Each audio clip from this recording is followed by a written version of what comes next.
Yo, what is up guys, Punkerzz here, and today I am back with another video for you guys, and today what we're going to be talking about is how to find an organization to represent for competitive Call of Duty. I've been asked this question several times in my comment section. I haven't made this video for a while, mostly because I forgot about it, and I did not add it to my list of video ideas, and I really should have, because it is a great idea for a commentary.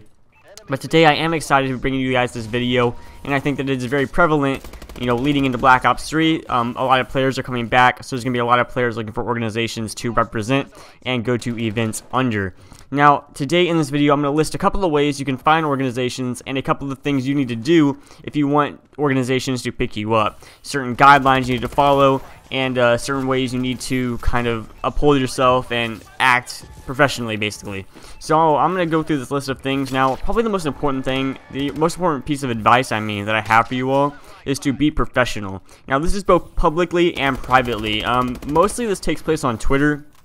If you're looking for an organization, make sure that you spell everything right. Don't make simple grammar or spelling mistakes. It looks really bad, I promise you. You know, if you're 15 and you are spelling words wrong and your grammar's awful and you're using different theirs and it should be using different, you know, whatever it may be, it's going to look really bad, and the organization is not going to want to pick you up because they don't think that you're mature, and they don't think that you're educated, and they don't want you representing them.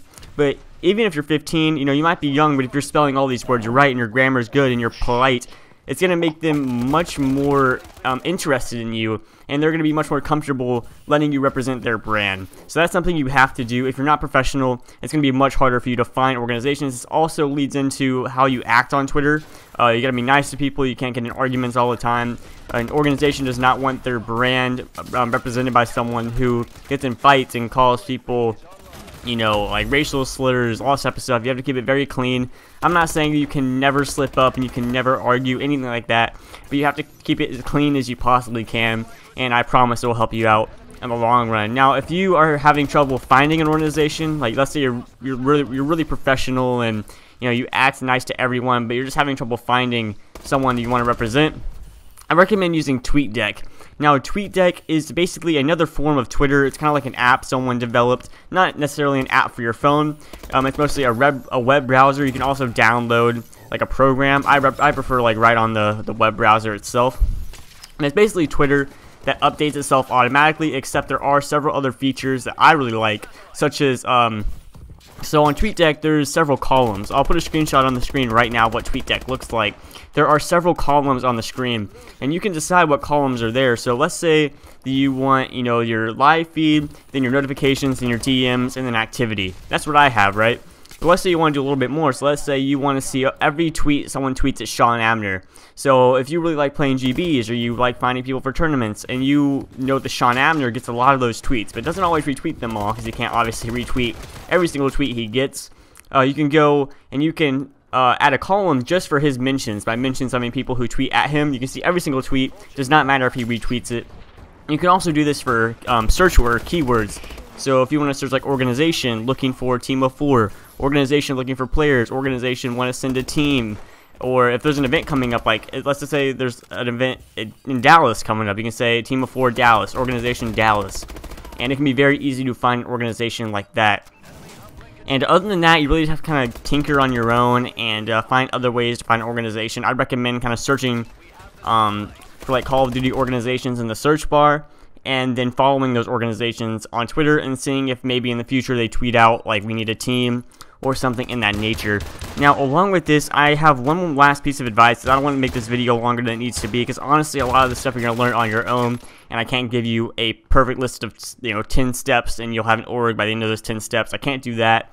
But the last piece of advice I have is to manage your expectations. Now, this is a little, it's kind of annoying. I don't want to be the bearer of bad news, but if you're starting out, you can't just be tweeting it really high caliber organizations, such as, you know, obviously you guys probably know you can't just tweet at Optic and, you know, get a tryout.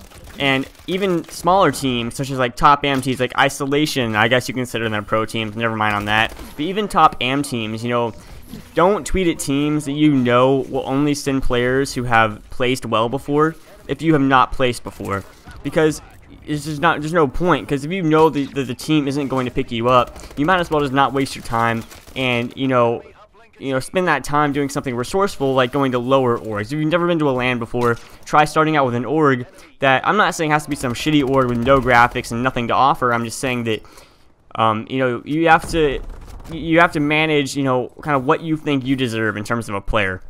If you've never been to a LAN before, you can't expect to have full funding, flights, hotels, food, everything, and jerseys, and controller sponsorships. You can't expect all of that if you've never been to a LAN.